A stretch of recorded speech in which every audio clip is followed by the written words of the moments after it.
Good morning বন্ধুরা, Rumki simple লাইফে সবাইকে অনেক অনেক ওয়েলকাম। তোমাদের তো আগের ভিডিওতে দেখিয়ে দিয়েছি যে আমরা পেহেলগাঁও এসে পৌঁছে গেছি, কিন্তু এটা পরের দিনের ভিডিও, যেই দিন আমরা পেহেলগাঁও ঘুরেছি। তো পেহেলগাঁও ঘুরতে যাওয়ার আগে আমরা একটু সকালবেলার দিকে বেরিয়েছিলাম। হোটেলের বাইরে যে একটু সুন্দর একটা পরিবেশ, সেটা তোমাদের সাথে শেয়ার না করলে কি করে হয়। তো এখন বাসে সেই সকাল 7টা মতন, আর আমার কিন্তু ঘুম ভেঙেছিল অনেক ভোরে, প্রায় 5:30টার দিকে আমার ঘুম ভেঙে গেছিলো।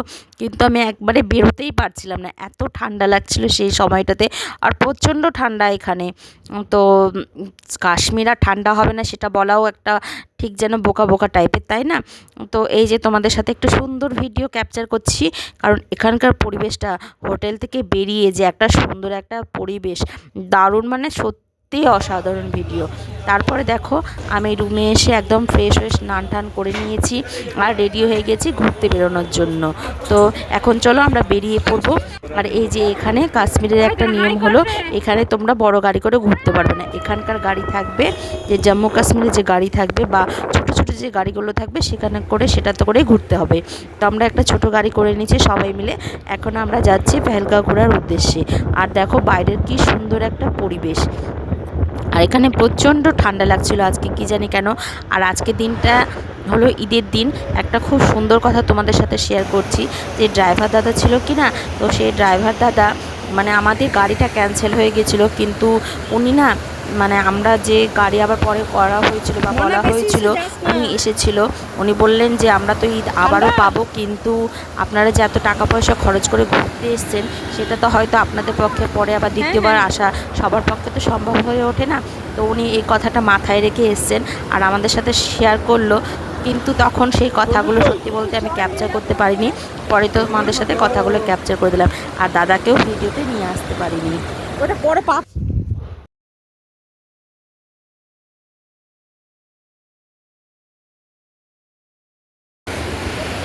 এই যে দেখতে পাচ্ছ, এখন আমরা এসেছি আরু ভ্যালিতে।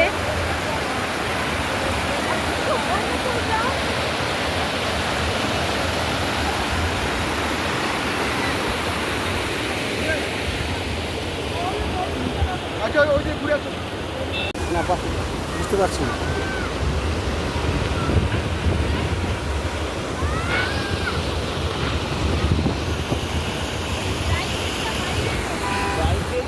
পাহাড়ের ছবি আসবে না ভালো।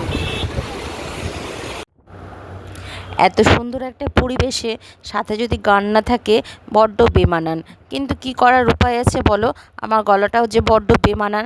এখন যদি আমি গান করতে বসি, তোমাদের লেগে যাবে বোর, কারণ তোমরা দেখছো এত সুন্দর একটা পরিবেশ, এত সুন্দর একটা দৃশ্য, সেখানে আমি আর গান করে তোমাদের মুডটাকে নষ্ট করব না, তাই বললাম।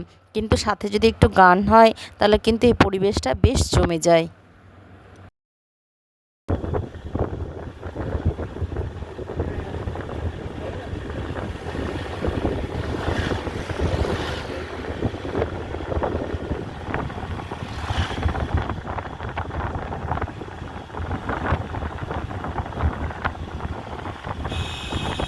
আরু ভ্যালি ঘুরে নিয়ে এখন আমরা যাচ্ছি চন্দনবাড়ির দিকে।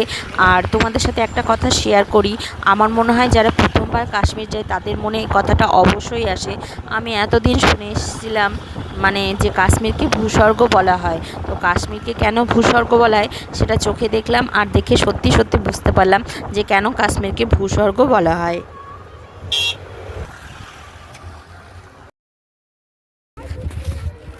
চলো তো, চলো চলো চলো না।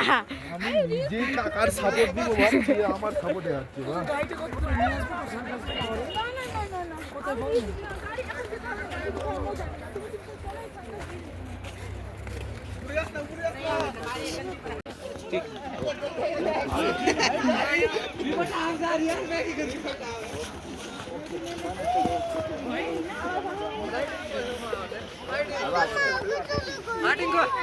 পাগল হয়ে গেছে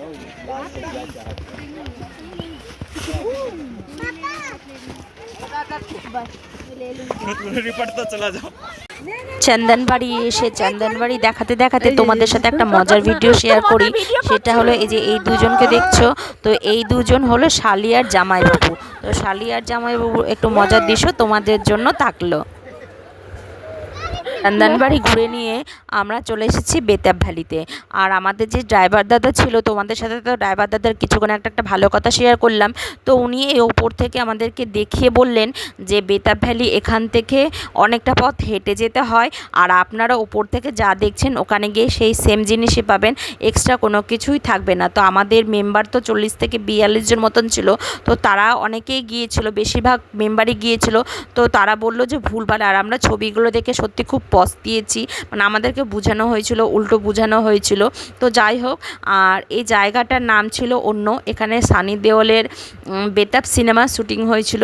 তো তারপর থেকে এই জায়গাটার নাম হয়ে গেছে বেতাব ভ্যালি। তো চলো দেখা হচ্ছে আবার নতুন একটা ভিডিও নিয়ে তোমাদের সাথে।